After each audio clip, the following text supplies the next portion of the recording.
Programme میں میرے مہمان قابل احترام جناب کرامت اللہ قوری صاحب اس وقت تشریف فرما ہیں۔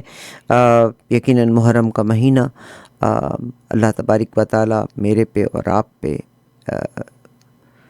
رحم فرمائے اور ہم اپنی زندگی کو، اپنی عاقبت کو بہتر کے لیے جی سکیں۔ ہماری زندگی کا مقصد یہ نہ ہو کہ میں نے کس طرح سے دوسرے کو نیچا دکھانا ہے۔ آمین ثم آمین۔ اللہ تبارک و تعالی رب العالمین آپ صلی اللہ علیہ وآلہ وسلم سرور کونین قرآن نماز ہم پڑھتے ہیں تو ہم کہتے ہیں الحمدللہ رب العالمین، شکر ہے میرے رب کا جو عالموں کا رب ہے۔ اللہ تعالیٰ ہر ایک کا رب ہے، رب العالمین۔ یقیناً اللہ کرے کہ اللہ تعالیٰ کی انسانیت کی جو مختلف شکلیں ہیں ہم ان کے لیے کمفرٹ بن سکیں۔ آمین ثم آمین۔ جناب کرامت اللہ قوری صاحب، سب سے پہلے تو پروگرام میں خوش آمدید۔ السلام علیکم، کیسے ہیں آپ؟ وعلیکم السلام عارفہ۔ محرم کے حوالے سے اس دفعہ بھی کچھ لوگ کینیڈا میں میرا خیال ہے محرم کی دو 10 تاریخ آ رہی ہیں، حالانکہ اس دفعہ تو چاند بڑا کلیئر دیکھا، مجھے خود دیکھنے کا موقع ملا تھا اور بڑی دیر چاند کا دورانیہ رہا، بالکل باریک، جسے کہتے ہیں ہلال، جو ایک باریک دھاگے کی مانند تھا، اسی طرح سے۔ تو محرم کی افادیت کے بارے میں ہمیں محرم کے حوالے سے بتائیے گا۔ آپ صلی اللہ علیہ وآلہ وسلم، یقیناً میں کسی عالم سے بھی اس کے بارے میں پوچھوں گی، مگر کیونکہ کرامت اللہ قوری صاحب کے پاس نالج ہے۔ سر، آپ صلی اللہ علیہ وآلہ وسلم نے جب مدینہ پاک ٹریول کیا تو آپ نے دیکھا کہ یہودی جو تھے وہ ایک روزہ رکھتے تھے 10 محرم کا۔ اس کے بعد آپ صلی اللہ علیہ وآلہ وسلم نے کہا کہ ہم بھی روزہ رکھیں گے، اور انہوں نے روزہ رکھنے کا کہا تھا کہ حضرت موسیٰ علیہ السلام نے جیوش کمیونٹی کو فرعون سے آزاد کروایا تھا، اور بہت بڑا معجزہ ہوا تھا کہ حضرت موسیٰ علیہ السلام تو اپنی قوم کو لے کے دریا کراس کر گئے، مگر فرعون اور اس کے باقی ساتھی ڈوب گئے تھے۔ تو 2 روزے رکھنے کا آپ نے کہا کہ ہم 9 اور 10 کو مسلمان روزہ رکھیں۔ کوئکلی، اس کا مطلب ہے کہ یہودیوں کے لیے بھی اس مہینے کا ایک خاص احترام ضرور ہے کہ ان کی قوم کو آزاد کیا تھا فرعون کے چنگل سے، اور اس مہینے کی 10، بہرحال جیسے بھی آپ بتائیے۔ عارفہ، محرم کے مہینے کی بہت بہت برکات ہیں۔ دنیا کی تاریخ میں، ہماری اسلامی تاریخ میں اہم ترین واقعات جو رونما ہوئے ہیں وہ محرم کے مہینے میں ہوئے ہیں۔ تاریخ یہ کہتی ہے کہ آدم اور حوا جو جنت سے نکالے جانے کے بعد بچھڑ گئے تھے، وہ ان کے باہم ملاقات بھی محرم کے مہینے میں ہوئی تھی۔ کشتی نوح جو سیلاب عظیم کے بعد مہینوں پانی میں رہی تھی، وہ کوہ جودی پر رکی تھی محرم کے مہینے میں۔ حضرت موسیٰ اپنی قوم کو مصر سے نکال کے لے گئے تھے، وہ بھی ماہ محرم میں ہے۔ اور حضرت ایوب کی جو ابتلا اور آزمائش تھی وہ بھی تکمیل کو پہنچی تھی محرم کے مہینے میں۔ اور پھر ہماری اسلامی تاریخ کا جو سب سے تاریخ ساز واقعہ ہے کربلا بھی محرم کے مہینے میں ہوئی تھی، اور ہم 9 محرم کو روزہ رکھتے ہیں، اور 10 محرم کو عارفہ بی بی ہم فاقہ کرتے ہیں۔ اچھا، فاقہ یوں کرتے ہیں کہ وہ یوم عاشوراء جو کربلا والوں پر، سید شہداء کے کنبے پر جو قیامت گزری تھی، تو اس کے بعد تاریخ یہ بتاتی ہے کہ جب سید الشہداء کا سر قلم ہو چکا تھا اور وہ شام آ چکی تھی، جسے شام ازاں کہا جاتا ہے، تو اس وقت جو حضرت حر کا قبیلہ تھا اس کی خواتین نے لا کر پانی اور کھانا دیا تھا اہل بیت اطہار کی خواتین کو. تو ہم اس کی یاد مناتے ہوئے 10 محرم کو فاقہ کرتے ہیں دن بھر، اور پھر عصر کے وقت فاقہ شکنی ہوتی ہے. تو یوم عاشور کی تاریخ یہ ہے. اور ظاہر ہے کہ سید الشہداء کی قربانی وہ تاریخ ساز قربانی تھی جس نے ایک طرف دین حق کو بچایا، دوسری طرف قیامت تک کے لیے یہ کلیہ مسلمانوں کے لیے لازمی قرار دے دیا کہ حق و باطل کے درمیان کبھی سمجھوتا نہیں ہوگا. وہ جو حضرت معین الدین چشتی کے جو ربائی ہے، جو 4 مصرے ہیں، وہ پوری اسلامی تاریخ کا نچوڑ ہیں. وہ حسین کی حیات کا اور حسین کی حق کے ساتھ کھڑے رہنے کا نچوڑ ہے. انہوں نے کیا کہا تھا؟ انہوں نے کہا تھا شاہ است حسین بادشاہ است حسین، دی است حسین دی پناہ است حسین، سرداد نداد دست در دست یزید، حقا کے بنا لا الہ است حسین. کیا بات ہے. تو وہ جو مولانا محمد علی جوہر نے کہا تھا، کیا خوب کہا تھا کہ اسلام زندہ ہوتا ہے ہر کربلا کے بعد. تو حسین نے اپنی قربانی دی، نہ صرف اپنی قربانی دی بلکہ اپنے کنبے کی قربانی دی، اپنے انصار کی قربانی دی، صرف اس لیے کہ حق سرفراز رہے. اور یہ بھی تاریخی حقیقت ہے کہ کربلا کے بعد پھر کسی یزید کو سر اٹھانے کی ہمت نہیں ہوئی. بہت شکریہ. اور میں یہاں پہ یہ بھی بتانا چاہتی ہوں کہ یہودی کیلنڈر کے لحاظ سے بھی 12 مہینے ہوتے ہیں، ہم اس کا ذکر بعد میں کریں گے. محرم کا مہینہ سال کا پہلا مہینہ کنسیڈر کیا جاتا ہے. اس مہینے کے لحاظ سے کوئی ایک پیغام بھی دے دیجئے تو پھر ہم آگے دنیا داری کی طرف نکلیں. عرفہ بیوی، ہمارا جو ہجری سال، قمری سال شروع ہوتا ہے، وہ خوشیاں منانے سے نہیں ہوتا، وہ علم منانے سے ہوتا ہے. وہ ہمارا جو محرم ہمارے ہجری سال کا آغاز ہے وہ علمیے سے متعلق ہے اور قربانی سے متعلق ہے. دیکھو، وہ جو قرآن کی سب سے مختصر سورہ ہے، انا آتینا کل کوثر فصلی لربک وانحر انا شانئک هو الابتر. تو اس میں جو قربانی کا ذکر کیا گیا ہے، وہ قربانی کیا ہے؟ اس قربانی کا سلسلہ شروع ہوتا ہے حضرت ابراہیم اور حضرت اسماعیل سے. وہاں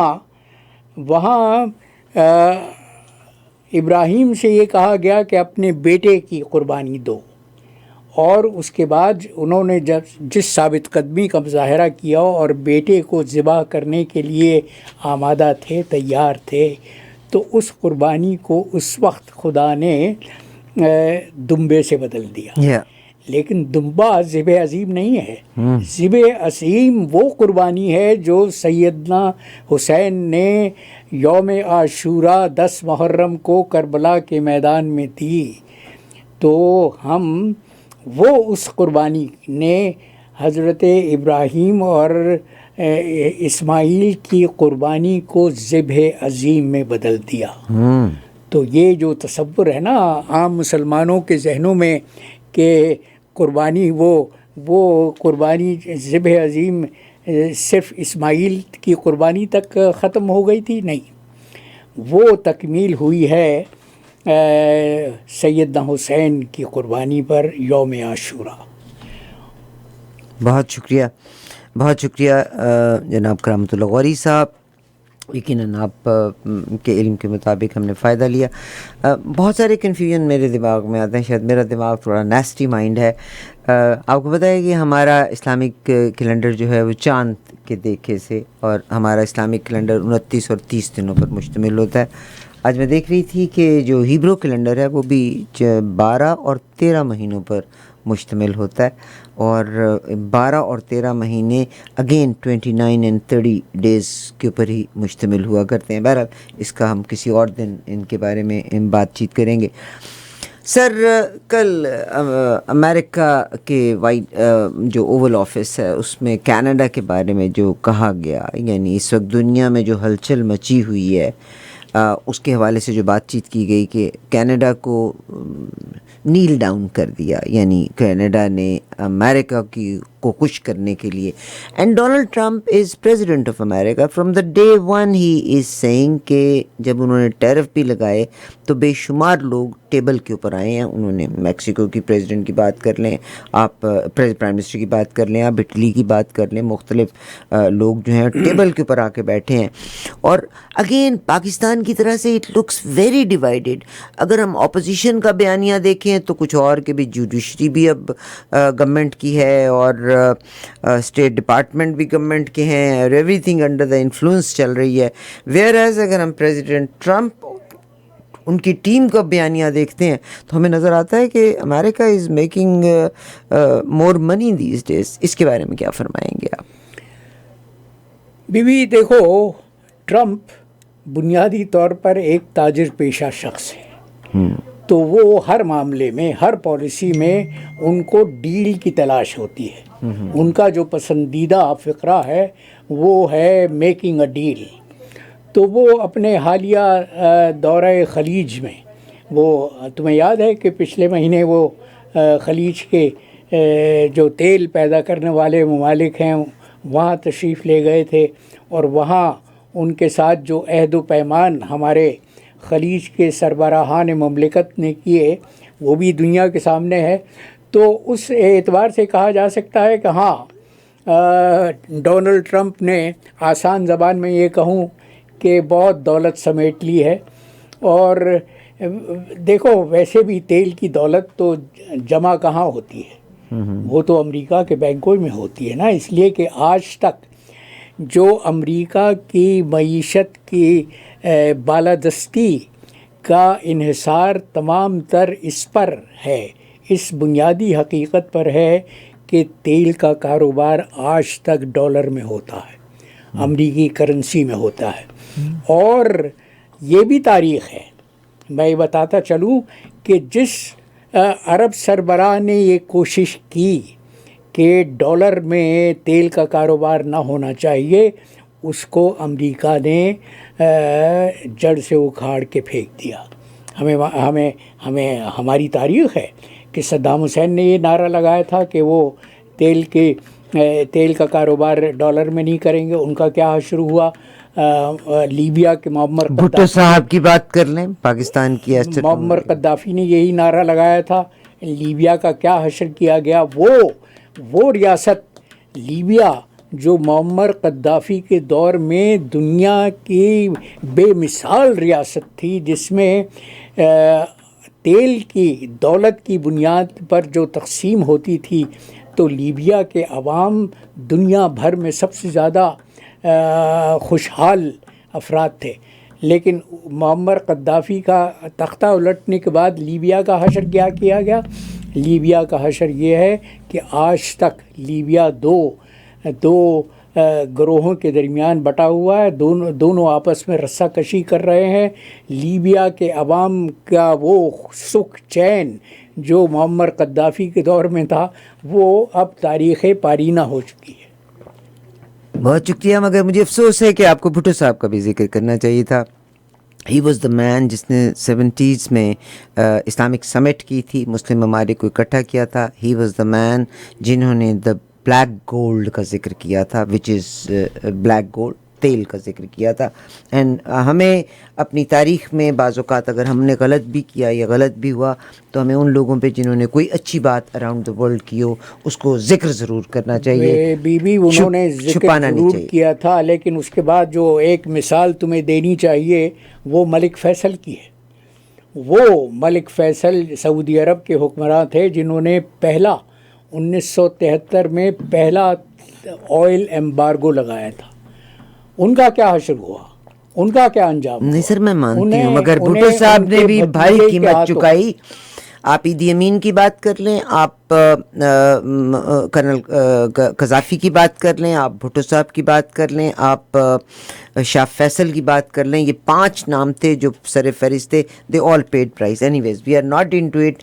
مگر میں یہ کہتی ہوں کہ ہمیں تھوڑی سی اللہ کرے کہ ہم اتنے کھلے دل کے ضرور رہیں کہ ظاہر ہے اچھا برا ہر جگہ پہ ہے.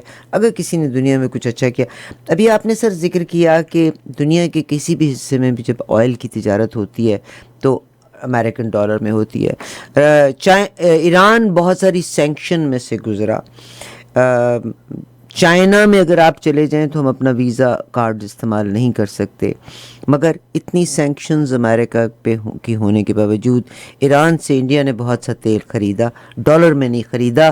انہوں نے ایران کی اور اپنی کرنسی میں کاروبار کیا. ہندوستان نے روس سے بھی اپنے ہندوستانی روپے میں تیل خریدا، مگر نہیں، انہوں نے روس کی کرنسی کو بھی دی. آپ کو یاد ہوگا جب یوکرین کی وار ہوئی تھی، امریکہ رشیا کی کرنسی بہت نیچے تھی، یہ رشیا کی کرنسی اوپر چلی گئی تھی. چاہے وہ انڈیا نے آئل خریدا، چاہے وہ چائنا نے خریدا، تو Iran was the only country جو ہو اسٹوڈ اپ. اور اس سے انڈیا نے بھی امریکہ کی سینکشنز کے باوجود از دا اونلی کنٹری جس نے بہت آئل خریدا. رشیا نے چائنا نے بے شمار آئل خریدا مگر اس کی کرنسی میں لیا. یہ 2 باتیں ہو گئیں ہماری. آج کینیڈا ڈے کے حوالے سے، اور مجھے بتائیے کہ پاکستان کے حوالے سے بھی آپ پالیٹکس کے بارے میں جو کہنا چاہتے ہیں آپ کہیں تو زیادہ بہتر ہے، کیونکہ مجھے بہت ساری چیزیں جب میں امریکہ کو دیکھتی ہوں، ہم فیشن کی بات کر لیں، ہم زندگی کے دن گزارنے کی بات کر لیں، تو ہم ریفیوجی سٹیٹس لے کے بھی امریکہ میں ان جگہوں پہ، میں خود یہاں پہ ہوں، آباد ہونا پسند کرتے ہیں، اور ہم ان کے لحاظ سے زندگی کو جینا بھی چاہتے ہیں. ایون کینیڈا بھی یہ کہہ رہا ہے کہ کینیڈا نے بھی اپنی زندگی کو نہیں جیا، کینیڈا نے بھی امریکہ کو فالو کیا، چاہے وہ فحاشی کے لحاظ سے ہو یا وہ کسی کے لحاظ سے ہو. یہ پرسوں چوتھ کی نیوز تھی. مگر اگر آج امریکہ میں لا لیسنس ہے اور قانون کی بالادستی اتنی نہیں، تو پاکستان کے حوالے سے اس وقت آپ کیا کہیں گے؟ ریسنٹلی مولانا فضل الرحمان کی طاقت بھی 0 ہو گئی، کیونکہ تمام مختص سیٹیں جو ہیں وہ آپ کی عدالتی فیصلے جسٹ لائک جیسے امریکہ میں عدالتی فیصلے ہوتے ہیں. مولانا کو بھی 3 نشستیں ملی ہیں، مولانا کی پارٹی کو بھی 3 نشستیں ملی ہیں. ان کو 3 نشستیں ملی ہیں، مگر اب ان کی وہ امپورٹنس نہیں رہی. آگے یہ تھا کہ کسی بل کو سائن کرانے کے لیے 12 بجے رات کے 1 بجے تک بھی ان کے گھر بیٹھا، تو اب 2/3 اکثریت ہو گئی نا دونوں کے پاس. میں نے مولانا کو بہت قریب سے دیکھا ہے، اور میں ان کے متعلق یہ کہہ سکتا ہوں کہ جس طرح سے وہ رنگ بدلتے ہیں پاکستان کے کسی سیاستداں میں، وہ جوہر نہیں ہے. جوہر میں کوٹ ان کوٹ کہہ رہا ہوں کہ رنگ بدلنے کا اور کروٹیں لینے کا، جس کو عام زبان میں منافقت کہا جاتا ہے. تو مولانا نے تو ان کا اپنا کیا ہوا ان کے سامنے آ رہا ہے، اس لیے کہ انہوں نے پی ٹی آئی سے بھی معاملات درست کرنے کی کوشش کی تھی. تو مولانا تو کروٹیں لیتے رہتے ہیں. مولانا کی تو پوری، میں نے ان کا جو خاکہ لکھا ہے اپنی کتاب میں، وہ پڑھنے والا ہے، کہ اس لیے کہ میں نے مولانا کو بہت قریب سے دیکھا. تو مولانا کی پارٹی کا جو ان کے سامنے آ رہا ہے، وہ مولانا کے دھرے کا صلہ ہے. وہ مولانا کے متعلق بات کرنے نہیں چاہیے. تم نے ذکر کیا تھا وقت کا ضیاع، تم نے ذکر کیا تھا مارک کارنی کا، کہ انہوں نے پہلے تو ایک امریکہ کے خلاف ایک ٹیکس لگایا، اس کے بعد جب ٹرمپ نے اپنی ناراضگی کا اظہار کیا تو انہوں نے وہ واپس لے لیا. تو یہ کمزوری ہے. میں ان پر تنقید نہیں کر رہا، لیکن یہ کمزوری ہے. دیکھو فیصلے کرنے چاہیے سوچ سمجھ کے. وہ اگر یہ اس طرح سے حکومتوں کے فیصلے ہونے لگیں کہ آج ہم نے فیصلہ کیا اور کل کسی کے دباؤ میں آ کے وہ واپس لے لیا، تو یہ اپنے ملک کی توقیر اور عزت گھٹانے والی بات ہے.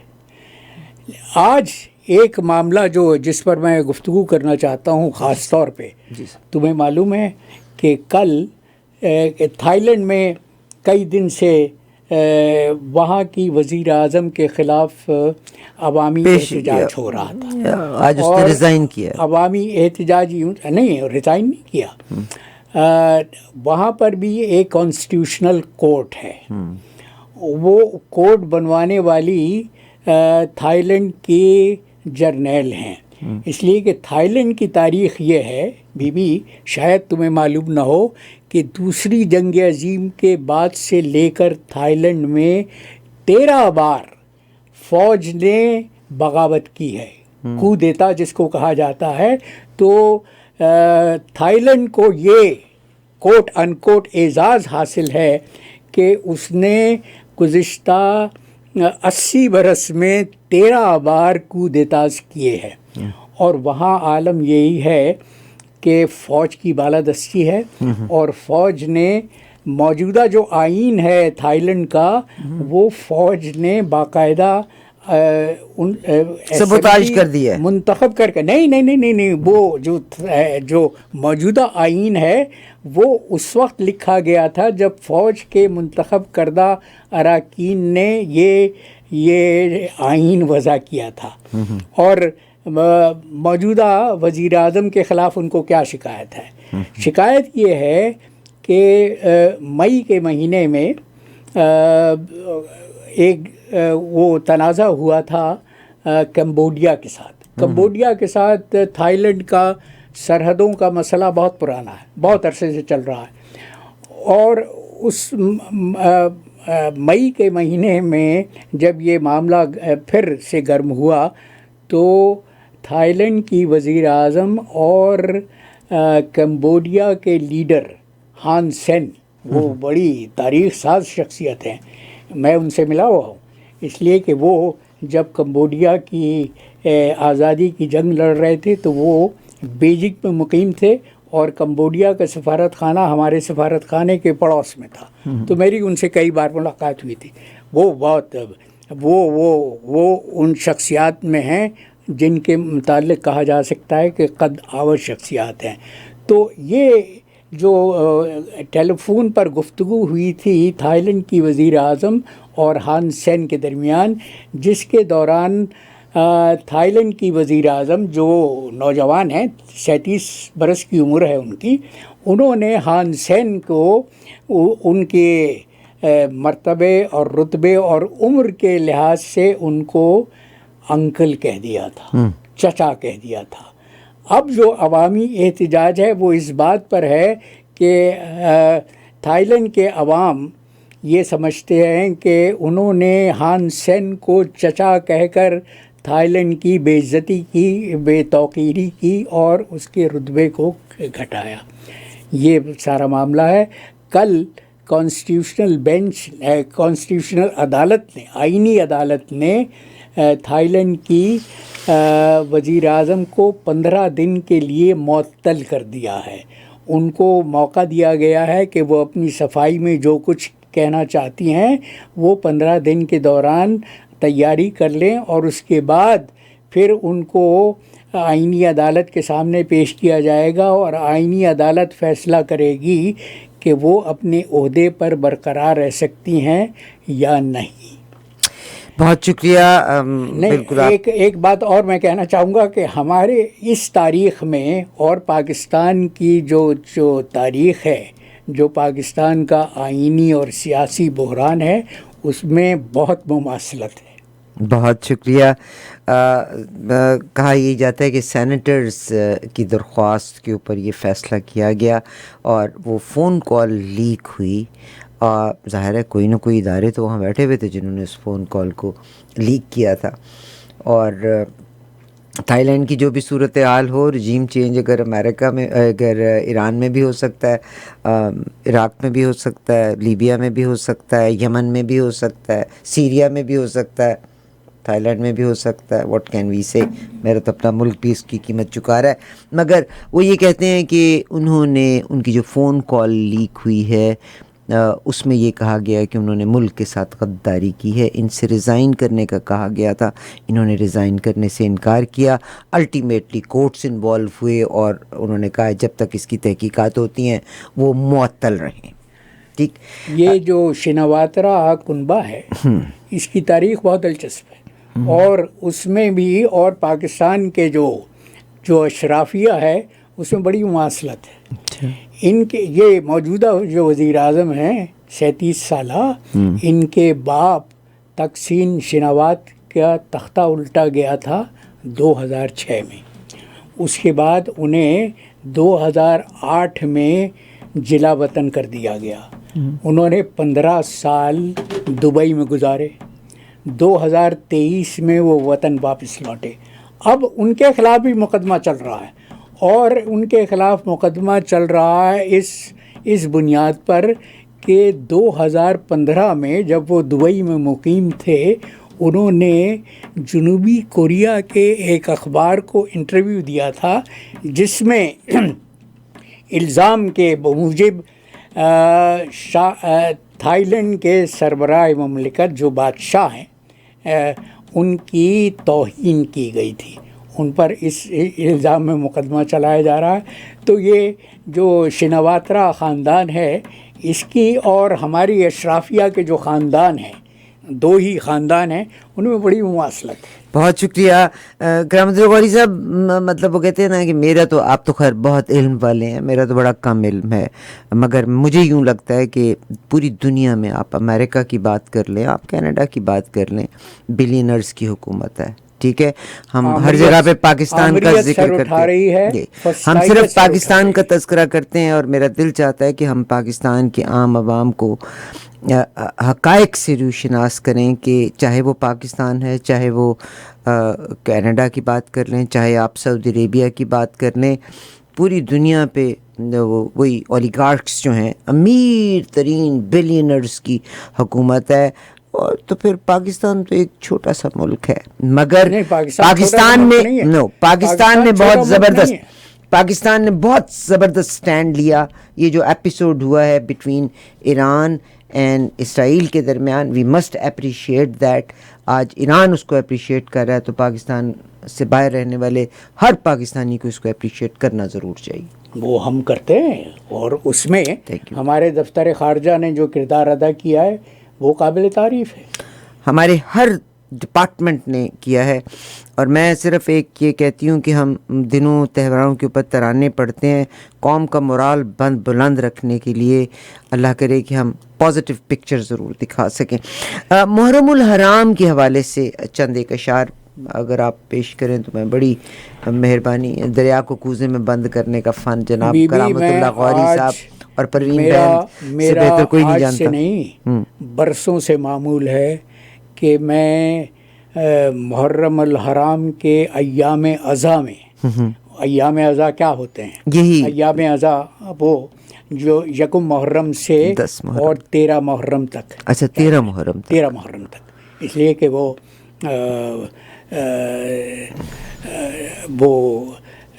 عاشورہ تو 10 محرم کو ہوا تھا، لیکن اس کے بعد جو 3 سوگ کے ایام تھے وہ 13 تاریخ کو پورے ہوتے ہیں.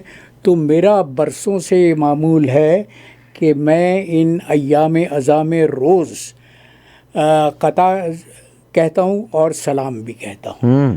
تو میں جب سے محرم شروع ہوا ہے روز قطعات کہہ رہا ہوں.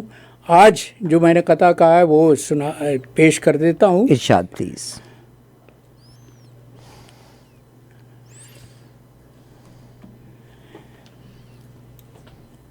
دین کے بچانے کو رن میں آئے ہیں شبیر. دین کے بچانے کو رن میں آئے ہیں شبیر. تفرقہ پہ امت کے ہیں ملول اور دلگیر. تفرقہ پہ امت کے ہیں ملول اور دلگیر، لانا سے کیا وعدہ ان کو یاد ہے اب بھی۔ رسول اللہ سے انہوں نے بچپن میں وعدہ کیا تھا، رسول نے وعدہ لیا تھا کہ میرے دین پر وہ ایک وقت آئے گا تو تم قربانی دو گے، اور وہاں حسین نے اپنے نانا سے وعدہ کیا تھا کہ دین کی سرفرازی کے لیے وہ ہر قربانی سے درے نہیں کریں گے۔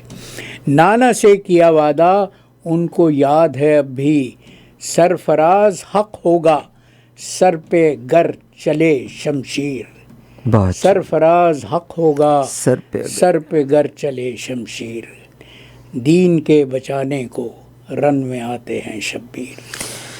دین کے بچانے کو رن میں آتے ہیں شبیر۔ پروگرام سن رہے ہیں ساز و آواز۔ میرا دل چاہتا ہے ایک مرثیے کی طرف ہی آپ کو لے کر کے چلوں۔ میری آپ سے ریکویسٹ ہے کہ please do subscribe our channel. بہت شکریہ جناب کرامت اللہ غوری کا۔